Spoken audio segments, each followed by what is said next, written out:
We are team number 2 and we are going to talk about the article Microfluidic 3D cell culture from tools to tissue models. For nearly a century before, two-dimensional monolayers have been grown in petri dishes or flasks because they can be performed and controlled more quickly. However, with microfluidic technology, it enables 3D cell culture and cell-based assays. With this, it is important to recognize that the 3D cell culture matrix promotes many biological functions which are not observed in 2D monolayer cell culture. That's why, before starting to describe the most dominant and important recent examples of how microfluidic tools were applied to improve 3D cell culture models, we are going to make a comparison between 2D or 3D perfusion microfluidic cell cultures. First of all, we are going to describe the 2D characteristics: simple realization and low cost, reduced manual operation, sensory integration, continuous monitoring and feedback, difficult to reproduce cell environment. Then the 3D characteristics: reproducibly 3D microenvironment, variety of investigations, continuous monitoring and feedback, limited by function gradients, and finally cost most. Spatial control is important to be able to carry out the modeling of cells and extracellular microenvironment. Previously, in 2D cell culture, spatial control is achieved by means of a membrane, as in Boyden chambers, for cell growth adherent to the surface and separation of the culture reactor with two compartments.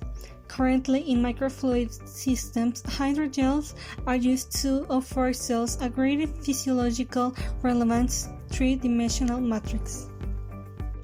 Co-culture: the ability to spatially control cells paves the way for combining multiple cell types in a way that more playfully represents the organization of tissues and organs.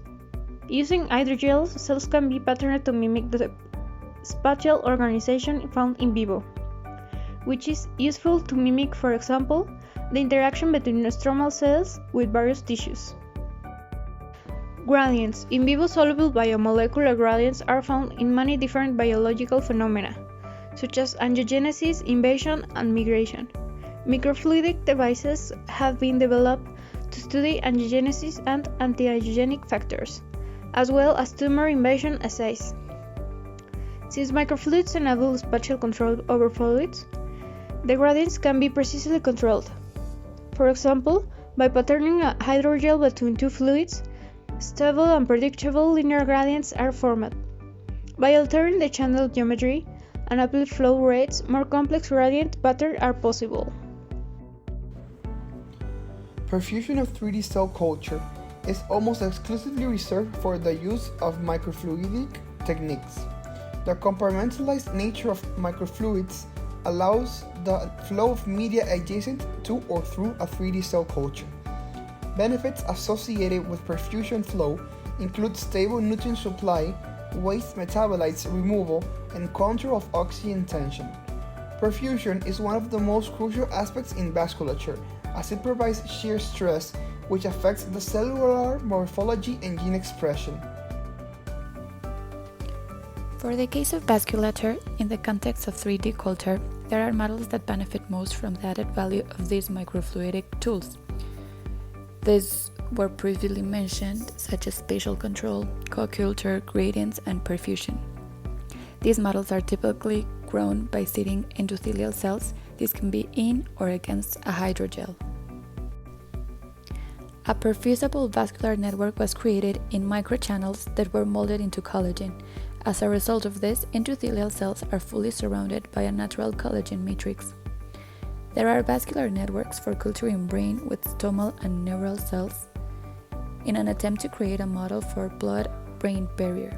In this case, pericytes and astrocytes are mixed with collagen and then injected around needles inserted in a chip to then be seeded with brain endothelial cells. This to create a co-culture of the key cell types that play a role in the blood-brain barrier. The predictability of this microfluidic structure can be used to control the interstitial flow in the cellular environment. This can occur by a microfluidic device with endothelial cells and fibroblasts embedded in hydrogel. Then, a medium is perfused through the gel from small inlets, resulting in spatially defined interstitial flow patterns. This flow provides mechanical cues that induce vasculogenesis, resulting in vivo-like vascular architecture. In the case of cancer, there is a great influence in vascularization with the spread of this disease. Many parts of this process can be studied by co-culturing perfusible endothelial vessels with cancer cells. This is by processes such as angiogenesis, migration, intravasation, and extravasation can be studied. In the case of the vasculature model shown, there is a microfluidic in vitro model of extravasation using a co-culture of Hubeck cells and a breast cancer cell line. The breast cancer cells extravasate into the lumen and increase the endothelial permeability. This setup was later modified by seeding of human mesenchymal cells into the gel to create a more specific niche for the extravasating cells and show a significant increase in extravasation compared with the previous setup.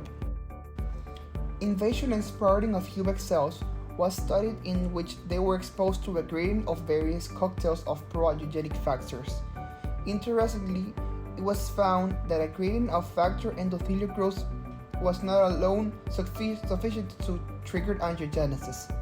This demonstrates the potential for analyzing molecular mechanisms of angiogenesis using microfluidic vessels. This technique makes a precise measurement of liquids, allowing in a better quantification in the test.